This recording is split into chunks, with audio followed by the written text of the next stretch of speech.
Hello, everyone. Welcome. I'm Dani Diz. I'm Associate Professor at the Lyle Center at Harvard University and also a SHELG member, Strathclyde Center for Environmental Law and Governance. Welcome to the SHELG Seminar Series, which today is being held jointly with the One Ocean Hub. Each year, we organize a series of guest seminars and roundtables that bring Strathclyde colleagues who share with us their unique perspective on topical global environmental law and governance issues. And the seminars and roundtables are also usually held open to the general public. And today we have the honor to have Professor Meinhard Doelle, Professor and Canadian Chair of Marine Environmental Protection at the World Maritime University, Professor of Law at Dalhousie University Law School, who will discuss environmental impact assessment in the BBNJ negotiations, the Biodiversity Beyond National Jurisdiction Agreement that's being negotiated at the moment at the UN. And it's a topic of great interest to SHELG and the One Ocean Hub, and as well as to the Lyle Center. Prior to joining the World Maritime University in July 2019, Professor Doelle served as Professor of Law and Associate Dean of Research at Dalhousie University School of Law, and as an Associate Director and Director of the Marine and Environmental Law Institute. Professor Doelle has written on a variety of environmental law topics, including climate change, energy, invasive species, environmental assessments, and public participation in environmental decision-making. He's currently working on a book on loss and damage from climate change and on the new Federal Impact Assessment Act in Canada. Before we start, can I ask participants to introduce yourselves using the chat function of the Zoom and ask questions after the presentation using the Q&A function, please.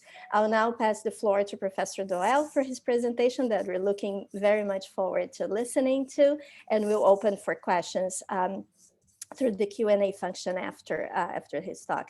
Professor, the floor is yours. Thank you. Thank you very much, Daniela, for that kind introduction. And hello, everyone. I won't say good morning because I recognize that some of you may be joining from other parts of the world. So hello and welcome to the session. I'm going to try to take you through these key elements that you see in the overview in the next 30 minutes. So I have some introductory comments on the BBA negotiations. Very briefly, we'll give you some international law context, really just some highlights.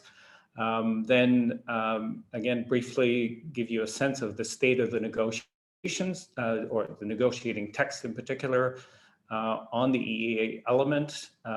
Then I need to introduce you to 12 elements of good EA because we use this as a basis for assessing the current negotiating text. So a bit of an introduction to environmental assessment. And then then I'll take you through those 12 elements and assess the negotiating text against those 12 elements. And then I have some concluding comments on the way to bridge the gap between where the negotiations are and the 12 elements of good EA. And the paper you see at the bottom is the basis for my comments today. Okay, so introducing the BBA negotiations. So very briefly, the BBNJ negotiations have a fairly long history. They've been underway really since around 2004. Then in 2017, there was finally a commitment to develop a legally binding instrument to protect biodiversity in the high seas. The idea was that it would be a 2-year process, but of course, with COVID, it hasn't quite turned out that way. There are to be 4 elements of this legally binding instrument. The first one deals with marine genetic resources and access and benefit sharing. The second deals with area-based management tools, including marine protected areas. The third one, which is the focus of today's talk, is the environmental impact assessment process. And the last one, the fourth one, is capacity building and technology transfer. I'm going to focus on environmental impact assessment, But I should point out that, of course, there are connections between these four, and there certainly are opportunities and unused opportunities, untapped opportunities to utilize the environmental impact assessment process to support some of the other three elements or aspects of the other three elements. So perhaps we can talk a bit about that in the question and answer period. So the next thing I promised you was a little bit of international law context. Again, just very high level. We have the Law of the Sea Convention, particularly Articles 192 and 206. And we also have the Fish Stocks Agreement and the establishment of the Seabed Authority.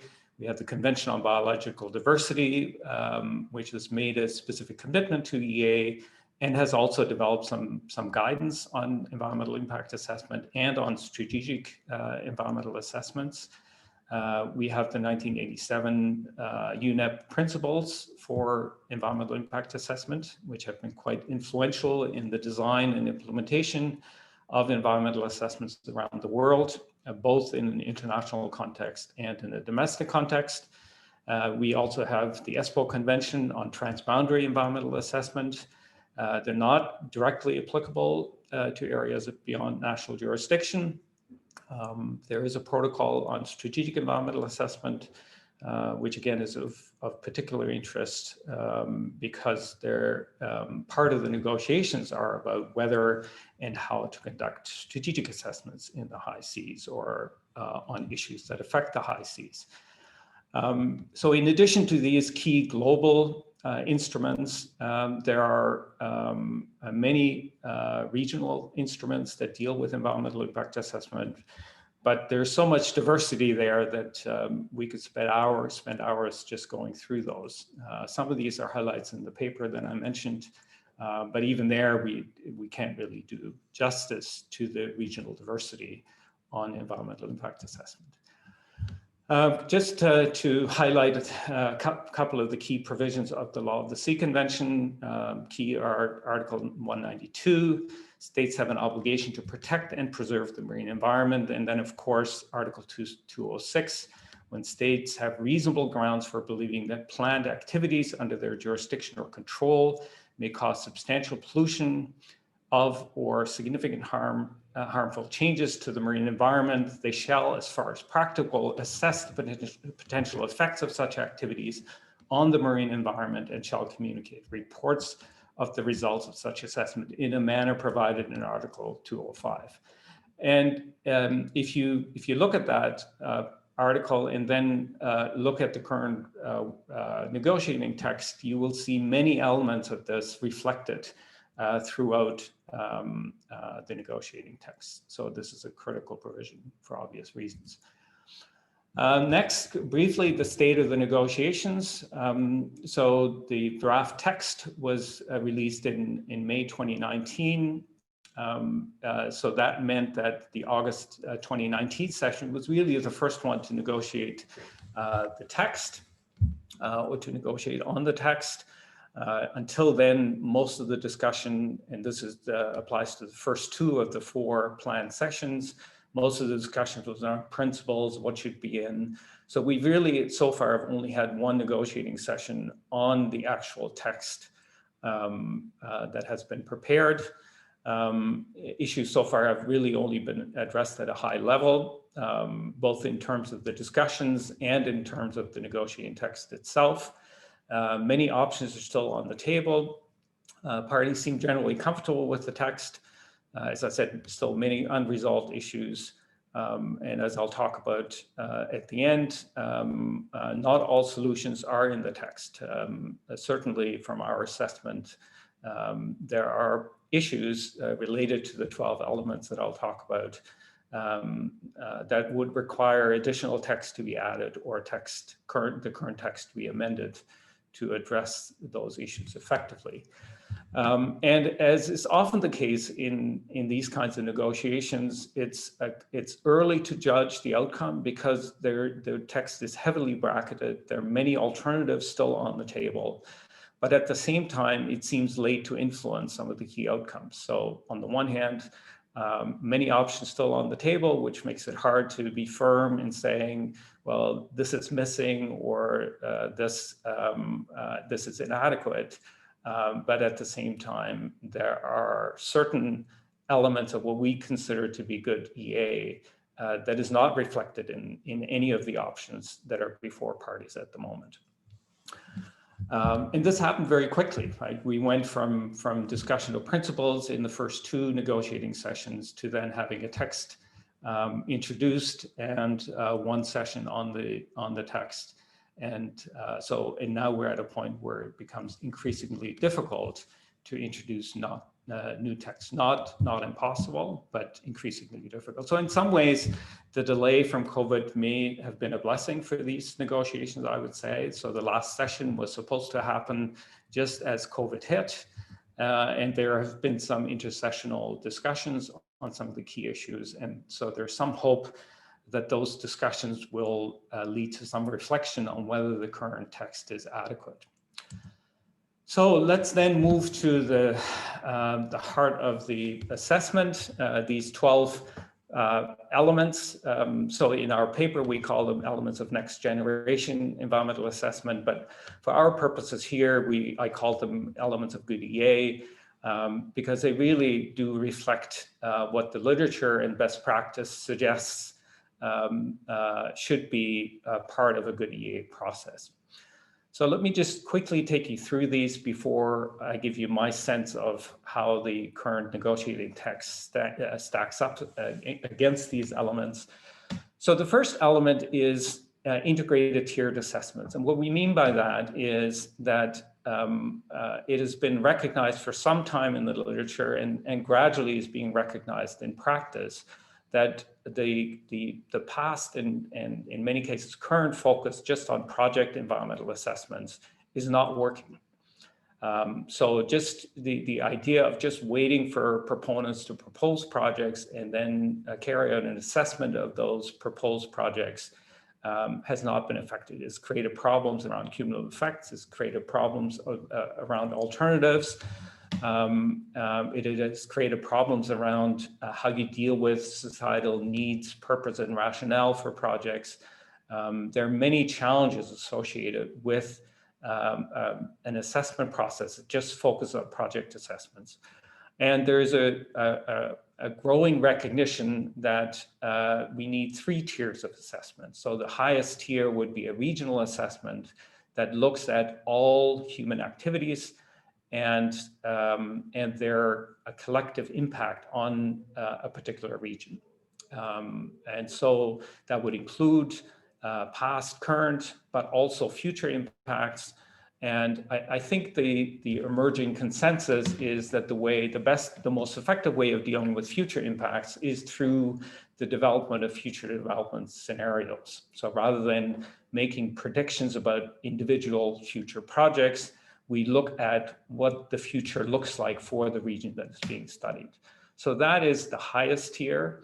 And then this is then once that is carried out, or is at least carried out in high development areas, you then carry out strategic assessments where new issues come up, where new information, we have new insights into how human activities interact with each other and with the receiving environment, or there's a new type of activity that comes along, or some other new development. So the strategic assessment's main role then is to keep the results of the regional assessment current as circumstances change. And both of them collectively then provide a context for doing effective project level assessments.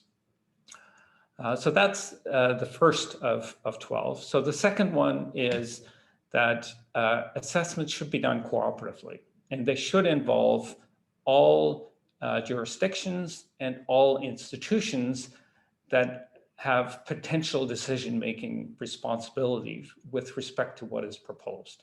So that's why here I put as examples the International Maritime Organization, the International Seabed Authority, and regional fisheries management organizations. Right? Those are examples of the kinds of institutions that should be engaged in cooperative assessments here. So that's the second one, cooperative assessment, so that there's one comprehensive assessment done collaboratively among all decision makers that then can inform individual decisions. The third one is appropriate assessment streams. So this element is about ensuring that we have multiple assessment streams so that we can deal with different scale and complexity of proposals. Okay. And so that applies to large versus small projects, complex projects versus straightforward projects, but also potentially applies to creating separate streams for strategic and regional assessments. Right? So appropriate assessment streams is the third one. The fourth one is transparency and accountability. And I'll just highlight on the accountability side that one of the key lessons that we have learned from EA practice at the national level and subnational level is that we need to make a transition from the historical approach of giving broad discretion to providing clear direction where possible, and leaving discretion where discretion is actually necessary. And by doing that, we hold decision makers, both process and outcome decision makers, more accountable for the decisions that they make. The next one is UNDRIP, the United Nations Declaration on the Rights of Indigenous Peoples. So this is a principle that we developed in a domestic context, that environmental assessments need to be UNDRIP compliant. They need to be sensitive to Indigenous issues. Of course, the relevance of this in a high seas context is still a bit uncertain. We'll have to look at different regions to see to what extent there are Indigenous issues that need to be considered, but certainly the consideration of Indigenous knowledge, the integration of Indigenous knowledge and ways of knowing into assessment processes is an important issue here. Whether it goes beyond that will depend on circumstances in a particular region. The next one is focus on sustainability. So there has been a trend generally from a history of focusing on biophysical effects in environmental assessments, hence the name environmental assessment, to a broader consideration of impacts, benefits, uncertainties, and risks. And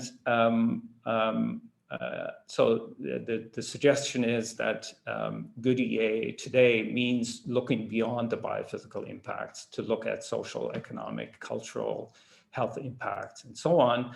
And in the context of the high C, a good starting point might be the 17 Sustainable Development Goals.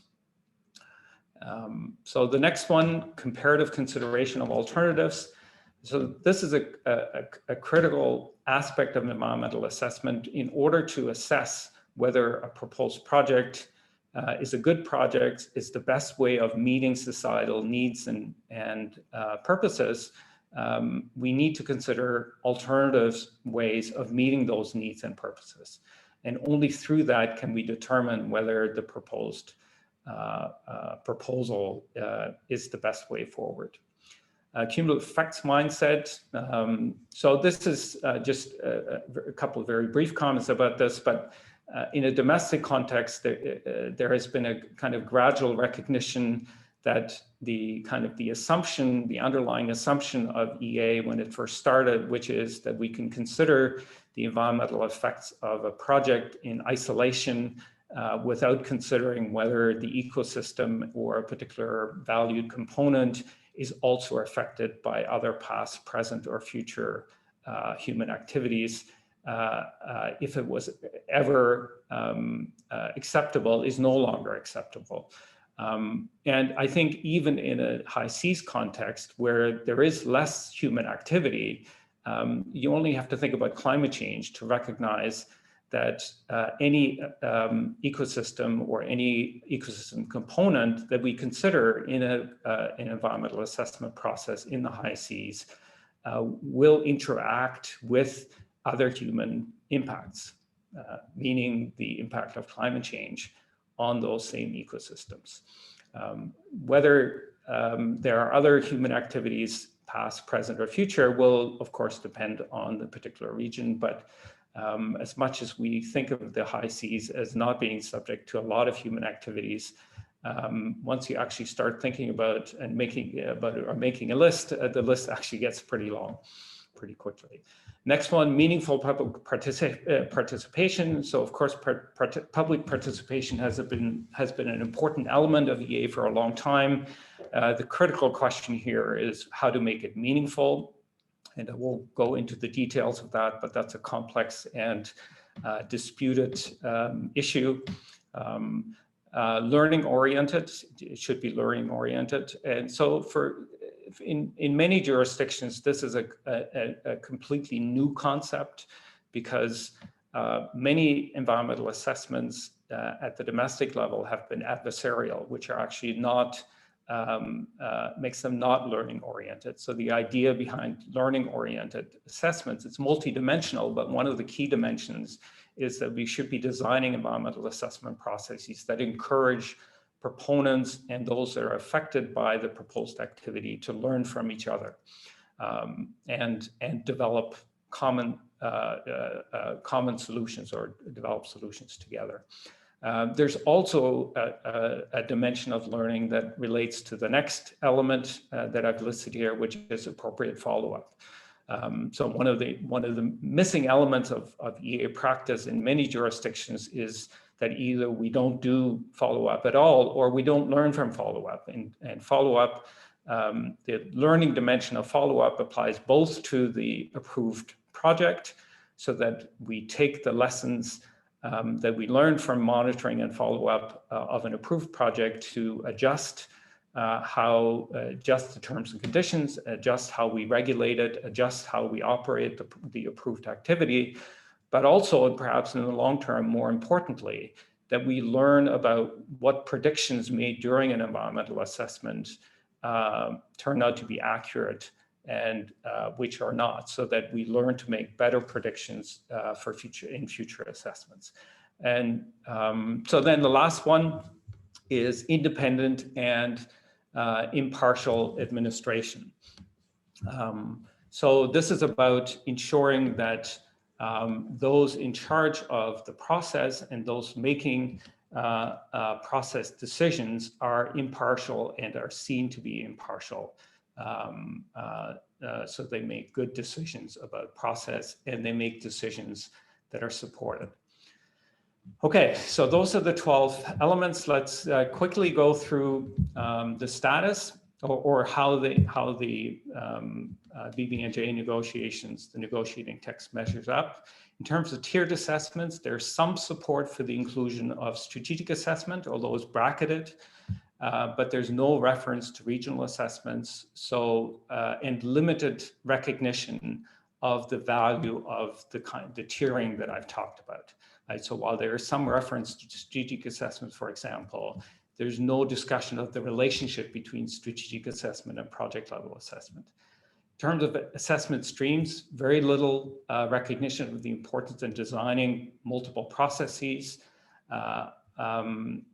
For cooperative assessments, there's some recognition of the need to cooperate with coastal states, some but less recognition of other relevant actors like the IMO, like regional fisheries organizations like the ISA. There's some provision for it, but it's heavily bracketed. Unep compliant, there has been pressure, and there's bracketed recognition of the value of Indigenous knowledge, but no discussion of Unep directly. In terms of transparency and accountability, there's quite a bit on transparency. It could be stronger, but it's quite good. But there is very little focus on accountability of decision making. So the very traditional approach, certainly it seems there's some language around what's called the internationalization, in other words, of having some international oversight, but little in terms of criteria for decision making or other signs of accountability for decision making. In terms of sustainability-based, the accepted text is on biophysical. There is bracketed text for broader impacts, during the assessment.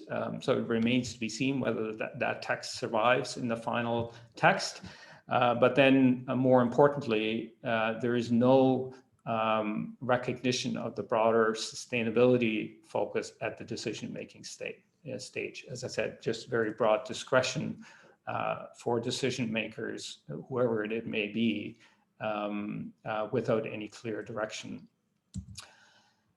In terms of alternatives, there is a reference to alternatives, but it's bracketed, and there's little detail on the role, if it does find its way in, on the role of alternatives in the assessment.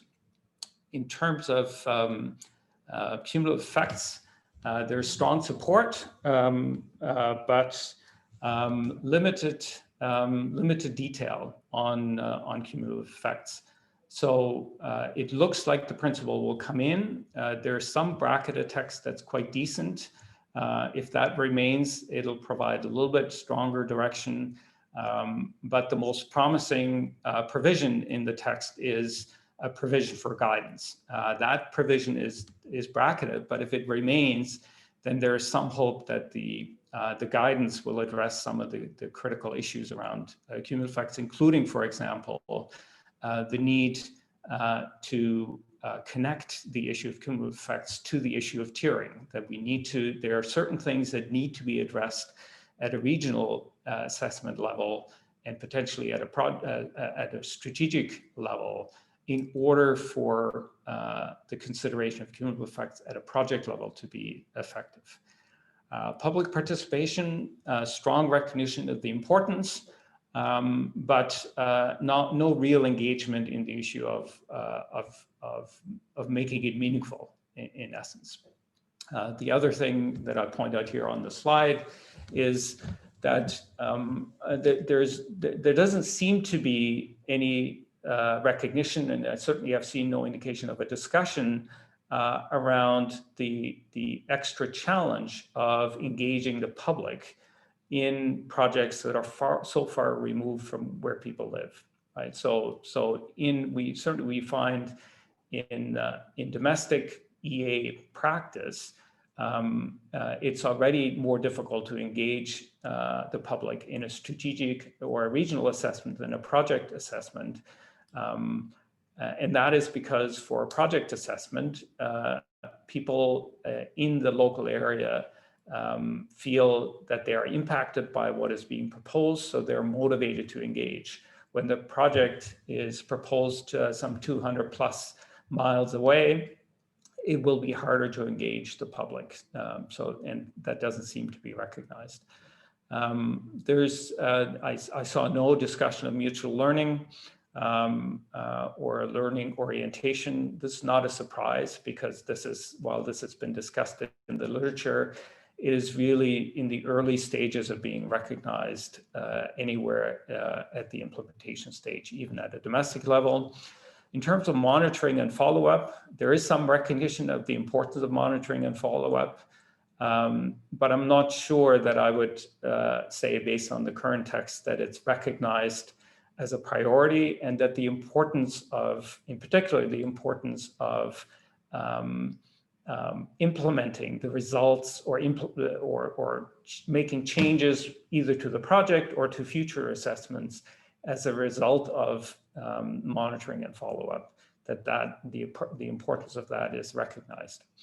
Finally, in terms of the independent and impartial administration, the good news is that there is a considerable effort to hold states responsible for environmental assessment. Whether that means they actually end up carrying out most of the assessment remains to be seen, but it is a positive step that the focus in the negotiating text is on states rather than proponents. And I say that in part because in many jurisdictions, the focus in terms of actually carrying out the work, doing the legwork for an environmental assessment is assigned to proponents rather than to states. The level of independence and impartiality is higher when it is states that are ultimately held responsible, but we'll have to see how this is implemented. But as I said before, there's little in the current negotiating text to indicate that there will be appropriate direction given to limit or guide discretion. And I'll get back to the issue of internationalization, because that is one issue that has been quite hotly debated in this period of pause in the negotiations as a way of potentially addressing some of the issues that are plaguing the current text, including the issue of independence and impartiality. Okay, so I'll finish off with a few reflections. So the focus is on project level assessment. There's bracketed text on strategic assessment, no mention of regional assessment. So that's on the tiering side, that's clearly there's work to be done. And because the current text does not address regional assessments at all, either the text will have to be amended, or we have to hope that the language on strategic assessment is broad enough that regional assessments could be brought in under strategic assessment. And there is some hope with that, because some jurisdictions that have introduced strategic assessment domestically have included regional assessments as a subset of strategic assessments. There's not much on multiple assessment streams or on cooperative assessments. The direction appears to be towards delegation, for example, to other decision makers or jurisdiction. So deciding who does the assessment rather than doing cooperative assessments that inform all decisions and all decision makers. Transparency and public participation has been a focus, but there's been less on learning, on accountability, on impartiality and independence. There has been a push for the consideration of alternatives and for cumulative effects. Both are still have key elements that are bracketed. Alternative is completely bracketed. Cumulative effects clearly will be there, but how strong it will be will depend on what text remains. There is bracketed text on sustainability, but it's fairly weak. I'm surprised, for example, that there hasn't been at least bracketed text on the 17 Sustainable Development Goals, providing the guidance on sustainability. And there is some provision for follow-up, but not a lot of details.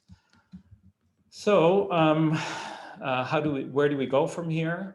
I think a number of the shortcomings can be fixed within the existing text. So, if you go through the text,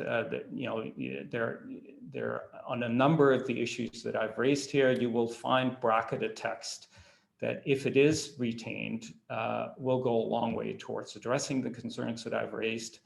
The proper tiering will be difficult to do with the existing text. I wouldn't say it's impossible, but it's more difficult, and it largely depends on a generous interpretation of the provision that is there for strategic assessment. We clearly need better integration of the EA process in a number of ways. There needs to be better integration into planning and regulation within the BBNJ regime itself. So, and what I mean by that is that, of course, other elements of the BBNJ negotiations deal with elements of planning and regulation. So, for example, there are provisions for marine protected areas. A regional assessment certainly would be a wonderful starting point for better planning of where marine protected areas should be and what should be allowed and prohibited in marine protected areas. And same on the regulatory side, the marine genetic resource section of the agreement could be and should be linked and integrated with the project EA element of the EA text. And the same applies outside the BBNJ regime. So, we should be thinking about the same kinds of issues about how we integrate the EA process with planning and with regulations for other institutions and jurisdictions that play in the high seas, that have a role to play in the high seas. In terms of the independence, impartiality, accountability, and learning-oriented elements, they're all in need of improvement. And I would highly recommend an upcoming article in the Environmental Impact Assessment Review by Khalil Hassanali on the internationalization. So this is one area that, as I've mentioned, is being actively discussed by negotiators. And Khalil, by the way, is the lead negotiator for CARICOM on this issue. And he's put forward a very interesting proposal that's reflected in this, that's outlined in this upcoming article on some level of international oversight. So broadly speaking, this is about what level of international oversight there should be on the process and on the outcomes of the environmental assessment. Well, I guess you can identify three elements. One is whether the assessment process applies to a particular proposal, what the process looks like, and then the ultimate decision.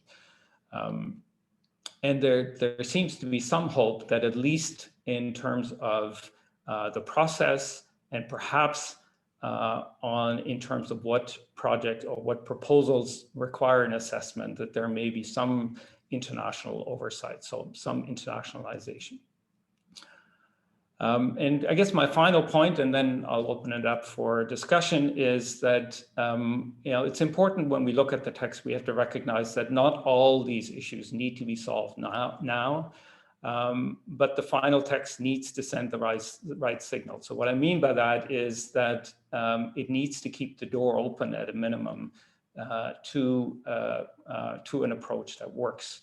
One of the concepts that has been used quite a bit in these negotiations is to future-proof the text. So to not foreclose at least development or the improvement of this process in a direction that is consistent with a good EA. And if I'll finish just with one comment.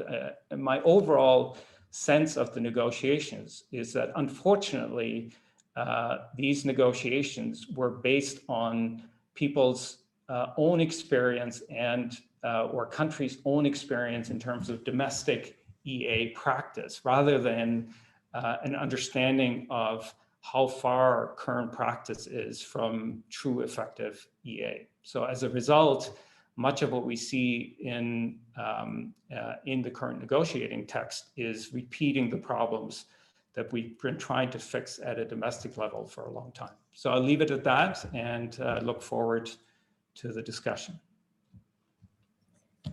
Thank you so much, Professor Doelle. That's fascinating. I really enjoyed your talk, and we have already some questions coming up. Just before I open, Okay. Go on. Should I ask? Let me just ask you a practical question. Should I stop sharing, or should I leave it open in case people want me to refer to slides? I don't know. Okay, I'll leave it open then. Okay. Yeah, great. So I just a few comments from me before I started addressing some of the convey some of those questions that are already popping up, which I think it's of great interest to everyone. It's fantastic presentation. So first, thank you very much.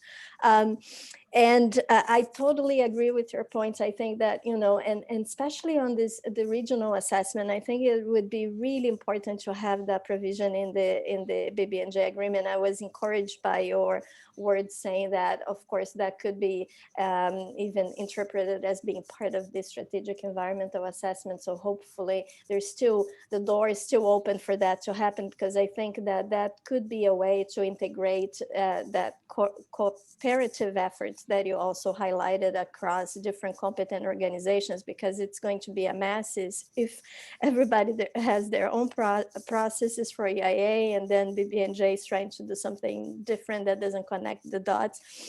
Just one question from me, and then I'll ask the questions that are coming up already. One thing that, always, it's not surprising, but it's a conflict that I find in the discussions at the BBNJ agreement, is that, of course, it's supposed to be an agreement to operationalize the obligations, the general obligations contained in the Law of the Sea Convention. And of course, there's that tension between the sovereign rights of coastal states, including over its extended continental shelf, for example, that in the text, the draft text of the agreement at the moment is there. The states, coastal states, have sovereign rights and shouldn't be affected, and all of that.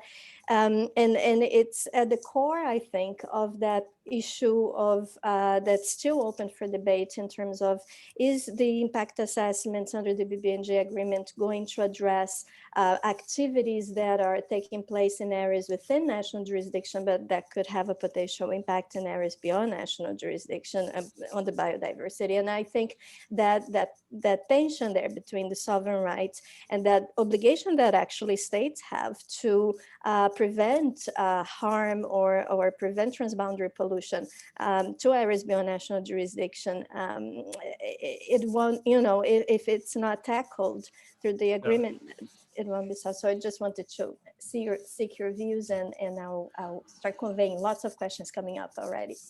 Okay, so let me just quickly react to this. I mean, we could probably spend the next 2 hours discussing that issue alone, but I guess my reaction to this is that any international negotiating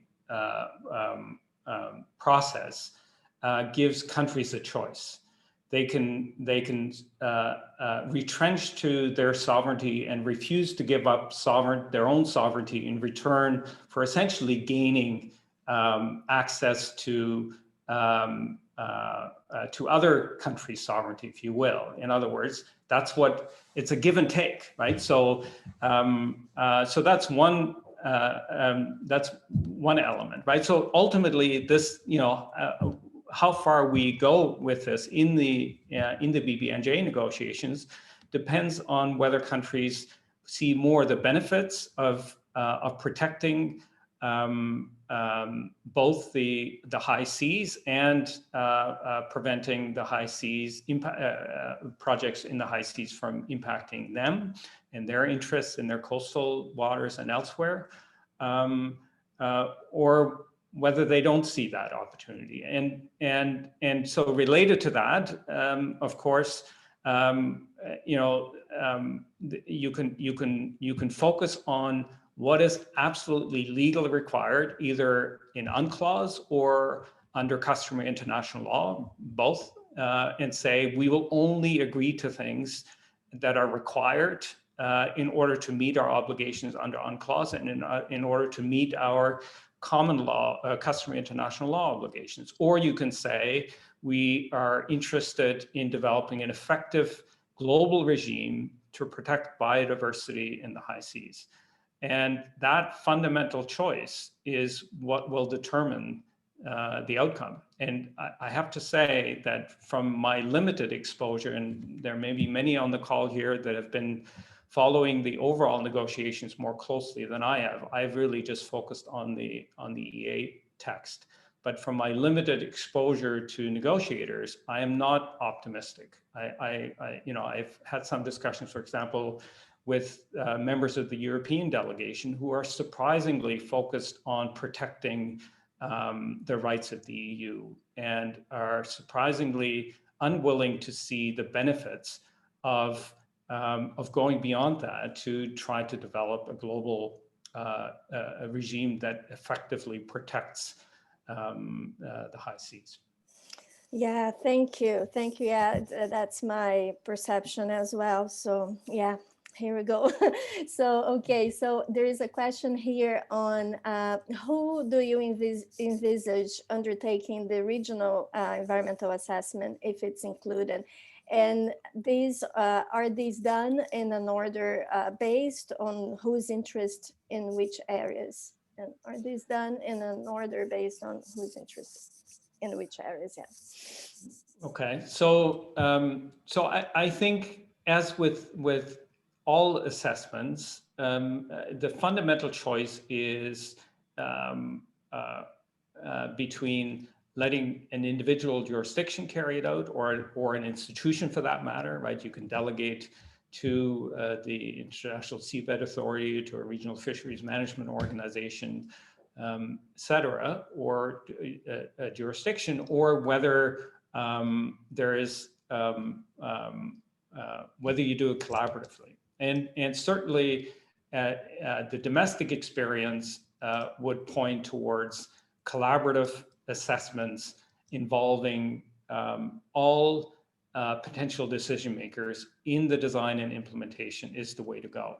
That is the most efficient and effective way of gathering the information for all potential decision makers and ensure that they properly understand the complexity of the issues and that they can effectively implement the results of the assessment. And that applies to a regional assessment just as much as it does to a strategic or a project level assessment. So that leaves really two options. Either the regional assessments are done under the direction of the COP, essentially, of this new emerging regime, or some other subsidiary body set up within the BBNJ regime, or it is done collaboratively between or among the jurisdictions and institutions that have a stake in the given region that you're looking at. And my tendency would be to go to the latter. I think it is more likely to be acceptable, and I think it can be a very effective way of doing it. It's just bring those together, the jurisdictions and institutions that have a stake, to jointly design and implement a regional assessment. Thank you. Yeah, and I think this links, and I think this answer also answers at least partially Carrie Howe's question on. She talks about it, fundamentally, it's about integrated spatial planning and monitoring, and she also asks who will be responsible for coordinating spatial management and planning. And you mentioned the role of the COP, for example, but also the role of each one of those organizations. And she says we cannot continue to have different sectors managed in isolation, and we need to integrate knowledge streams at the regional scale, so we have an overview of the ecological socioeconomic system at the regional scale. And she asked your opinion if you think that we'll get to this. Well, so I think that's the critical piece, and that more than any other is the reason why we've been pushing so hard for a regional level assessment, right? So when you look at the area-based planning and marine protected area provisions, they're repeating a lot of the mistakes that are being made at a national level for setting up marine protected areas, right? They're based on just somebody coming forward and proposing a place for a marine protected area. That's not an effective way of doing of setting up marine protected areas or doing area-based planning. So I think the regional assessment that is done cooperatively with all that have a stake in a particular region, that's the most effective way of doing it. And that's, if you do that on a consensus basis, both the design and the implementation, then you have the best chance, I think, and especially if it's learning oriented for all the jurisdictions and institutions involved, then that gives you the best hope of each of those institutions and jurisdictions walking away from that regional assessment to implement kind of an integrated, coherent approach to the region that you've just studied. Great, thank you. A question here from Paul. If monitoring and evaluation is a significant element in the environmental assessment processes, and there is no clear commitment to it on the prioritization, does that represent a loophole in the process? And what recommendation will you give in a situation like this? Yeah, so I wouldn't say that it's not there. Like I would be very surprised if we didn't have the article dealing with follow-up and monitoring in the final agreement. I can't remember how much offhand how much of it is bracketed, but I think there's no question it'll be there. What the key thing that's missing, and again, I should point out that this is also missing in many of the domestic EA processes or legislation that underlies EA at the domestic level, is a clear link between the results of monitoring and follow-up and decision making, right? So we need to take the results of monitoring and follow-up and do what we can to adjust the activity when predictions turn out to be wrong, or when terms and conditions are not being complied with, or we identify other problems, right? And we need to take those results and go back and say, okay, so if this is what we're finding and this is what was predicted, what was wrong with the prediction? Did we apply the wrong methodologies? How do we end up during the assessment making predictions that have now turned out to be wrong? And how do we make sure that the next time we're making predictions about in a similar circumstances, that we do a better job? And that's the part that's missing. That's great, thank you. Another question here from Elsa. You mentioned about holding states rather than proponents responsible for the environmental assessments, but shouldn't they both be responsible? Well, so I have to say, so I've been involved in EA practice for longer than I care to recall. And I've always had a problem with just putting all of this on the proponent. There's no question the proponent has a role to play. There's no question that proponents need to provide information about the project they're proposing and the impact that those activities or those projects may have. But in many jurisdictions, we're asking proponents to kind of essentially draft conclusions about the significance of those impacts and about whether or not the project is appropriate. And we also, when we allow proponents or ask proponents to do scoping, we're essentially inviting them to make decisions about what matters and what doesn't matter. So I think we have to be very careful about what we actually assign to proponents and what is the responsibility of governments and other institutions. And so that's what I'm getting at here. And so the principle in our principles of a good EA is independence and impartiality, right? So whatever we delegate to the proponent, we need to recognize that the work that they do is not impartial. It is not independent. And so and that doesn't mean we can't do that. And on some key issues, we clearly have to and should do it. But when we do that, we need to understand that what we get back is not impartial and is not independent. And we need to have a process that ensures that that bias does not feed into the ultimate outcome. Yeah, totally agree. And I think that also reflects the due diligence obligations under the law of the Sea Convention for states. Yeah, so there is a point here from Carrie Howe that in the UK, REAs is a subset of SCA. So she agrees and hopes that the regional assessments can be brought as part of the SCA. So then just connecting the dots later on, she says, she asks if you think that spatial management, planning, long-term monitoring is part of a regional environmental assessment, and does the text need to reflect this? So it certainly should be. How far you go in kind of where you have existing planning processes, I think you have some interesting discussions about the relationship between regional assessments and planning processes. But in this case, it doesn't look like we have it. I mean, we could have it, right? We have provisions for area-based management and marine protected areas. So that part of the agreement could have included some regional planning, for example, but it currently doesn't. So in that situation, I think you ask the regional assessment process, if you can get it included, to do as much as you can to prepare decision makers that then are facing decisions on individual projects or new industries and so on. Great, thank you. Fiona Middleton is saying, well, thank you for the fascinating presentation. And would you be able to expand on the consideration of Indigenous knowledge for BBNJ? In which regions is this most active?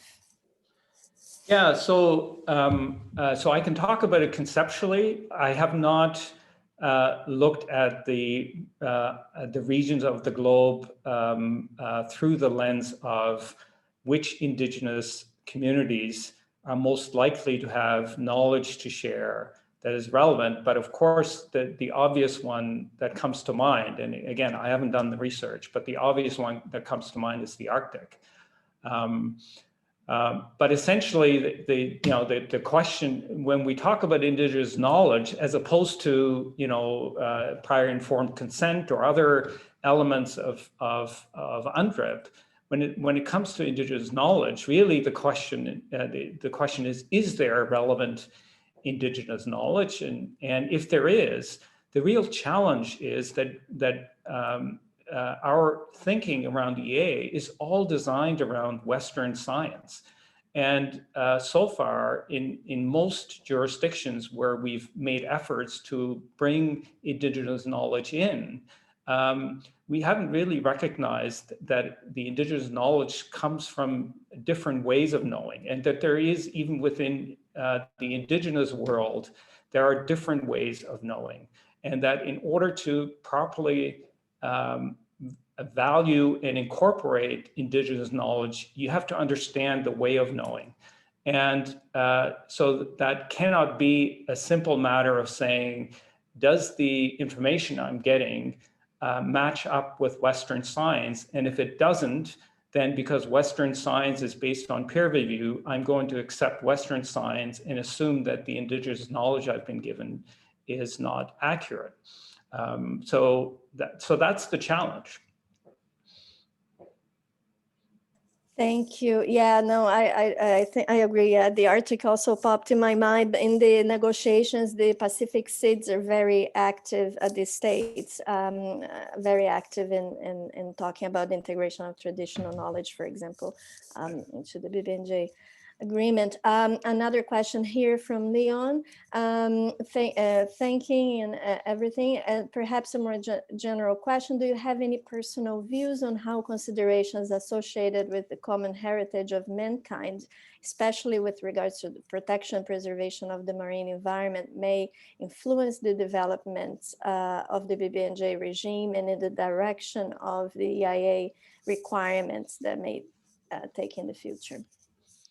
Yeah, I'm sure there are others on the call that have been closer to the role that this concept has played in the negotiations. But my impression is that, unfortunately, as nice as the concept is, it has become a source of division. So I think in order to make progress here, I think different terminology is probably needed. I don't think, my sense is that this language will not be in the final text.